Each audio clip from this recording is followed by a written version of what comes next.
Rusty from Dingo Power here. Just want to do another quick video on a TX1000 Turbo. This one happens to be a narrow track, but we've had our first line failure on one of these.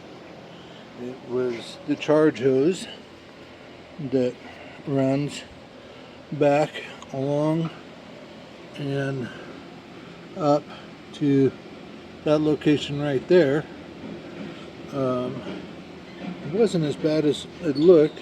You do need to pull the air cleaner out of the road and just tie it up out of the road, and you'll have to remove these two bolts here. There's a bracket inside of here that holds the lines back, and there's a zip tie on there that attaches to that bracket to hold them in place. But other than that, everything was fairly simple, standard fittings. They're all flat face fittings and easy to replace. And as always, if you need any parts, please check us out at dingopower.com, or you can give us a call if you have any questions. Thank you.